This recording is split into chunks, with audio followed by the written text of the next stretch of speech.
nós vamos falar sobre a regulação da via glicolítica através da enzima PFK1. A via glicolítica é um conjunto de reações realizado pela célula para a produção de piruvato e ATP. A via glicolítica pode ser mais rápida ou mais lenta. Isso vai depender da concentração de ATP dentro da célula. Quanto maior a concentração de ATP, mais lenta a via glicolítica vai ser. Quando menor a concentração de ATP, mais rápido essas reações vão acontecer dentro da célula.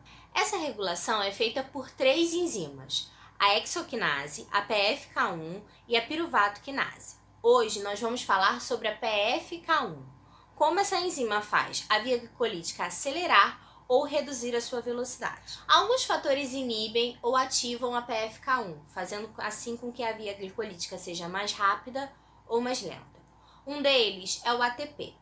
Quanto maior a concentração de ATP na célula, menor será a PFK1. Então, o ATP é um inibidor da PFK1. Por quê? Se eu tenho grande quantidade de ATP na célula, eu não preciso que a PFK1 trabalhe fazendo com que a via glicolítica seja mais rápida, produzindo o ATP lá no final, tá? Então, maior concentração de ATP, menor PFK1. ATP inibe PFK1. Outro fator que inibe a PFK1 é o citrato. Quanto maior a concentração de citrato, menor a PFK1. Por quê? O citrato indica que tem uma grande concentração de ATP na célula. E a gente já viu que quanto maior o ATP, menor a PFK1. Porque eu não preciso que a PFK1 fique trabalhando para que todas as reações aconteçam e tenha aí então o piruvato e o ATP, fazendo assim com que a via glicolítica trabalhe mais devagar. Outro fator que também inibe a PFK1 é quando há baixa de pH na célula. Para a gente entender o porquê que o pH influencia na PFK1, a gente precisa entender a transformação do piruvato em lactato. Depois de toda a reação feita pela via glicolítica e da produção do piruvato, esse piruvato ele pode ser transformado em acetil-CoA ou lactato. Isso vai depender da ausência ou da presença do oxigênio. Quando há ausência do oxigênio, o piruvato ele é transformado em lactato para que a célula possa conseguir NAD.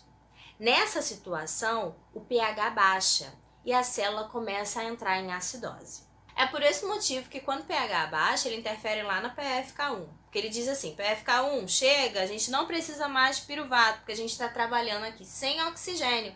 E se eu baixar mais, a célula vai morrer de acidose. Eu não quero morrer de acidose. Você quer? Nem a célula. Bom, até agora a gente falou de fatores que vão inibir a PFK1, fazendo com que a via glicolítica sofra uma redução na sua velocidade. Agora, nós vamos falar sobre um fator que faz com que a via glicolítica aumente. Por quê? Porque ele é um ativador da PFK1, que é a frutose 2,6-bifosfato. A frutose 2,6-bifosfato é um ativador da PFK1, ou seja, aumentando a frutose 2,6-bifosfato na célula, eu aumento a atividade da PFK1 e aumento a velocidade da via glicolítica. A frutose 2,6-bifosfato é formada a partir da frutose 6-fosfato. A frutose 6-fosfato, em determinado momento, é desviada da via glicolítica, formando assim a frutose 2,6-bifosfato. Sendo que essa via é uma via de mão dupla. Tanto a frutose 6-fosfato pode formar a frutose 2,6-bifosfato, quanto a frutose 2,6-bifosfato pode ser transformada em frutose 6-fosfato. O que vai determinar se é a frutose 6-fosfato ou a frutose 2,6-bifosfato que vai ser produzida é a enzima bifuncional. Essa enzima trabalha de duas formas, ou como PFK2 ou como FBPase.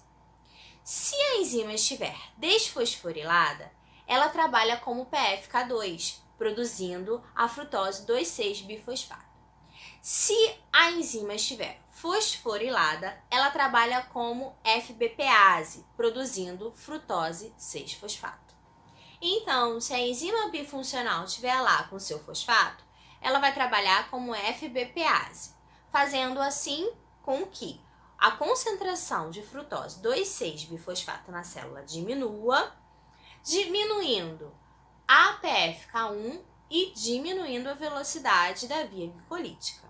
Agora, se a enzima estiver sem o seu fosfato, ela trabalha como PFK2. A PFK2 faz a concentração de frutose 2,6-bifosfato aumentar, aumentando a atividade da PFK1, fazendo então aí com que a via glicolítica aumente a sua velocidade.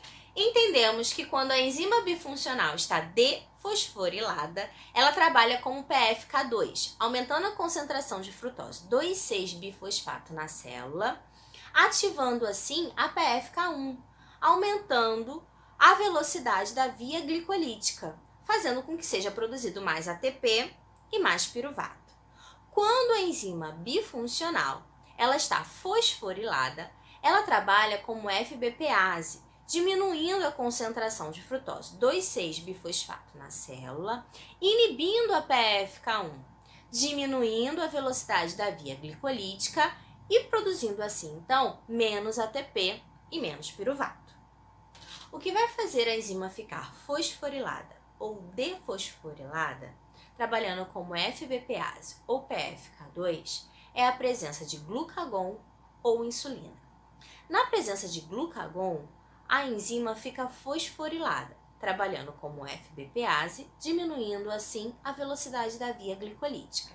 Já na presença de insulina, a enzima fica defosforilada, trabalhando como PFK2, aumentando a velocidade da via glicolítica. Vamos tentar entender melhor isso? Quando a gente se alimenta, a nossa concentração de glicose sanguínea também aumenta, fazendo com que o nosso pâncreas produza a insulina. Essa insulina defosforaliza a enzima bifuncional e ela começa a trabalhar com o PFK2, aumentando a concentração de frutose 2,6-bifosfato na célula, ativando assim a PFK1. Essa PFK1 faz com que a velocidade da via glicolítica aumente e a gente produza então mais ATP e mais piruvato, consumindo mais glicose, fazendo com que a glicose sanguínea diminua.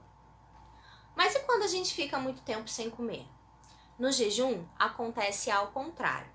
Quando a gente fica muito tempo sem comer, a nossa concentração de glicose sanguínea ela abaixa, fazendo com que o nosso pâncreas produza glucagon. Esse glucagon ele faz com que a enzima seja fosforilada, trabalhando assim como FBPase. E aí a concentração de frutose 2,6-bifosfato ela abaixa. E aí a atividade da PFK1 também abaixa, fazendo com que a via glicolítica trabalhe mais devagar, uma velocidade menor. Assim, o consumo de glicose é menor, impedindo que a concentração de glicose sanguínea caia ainda mais.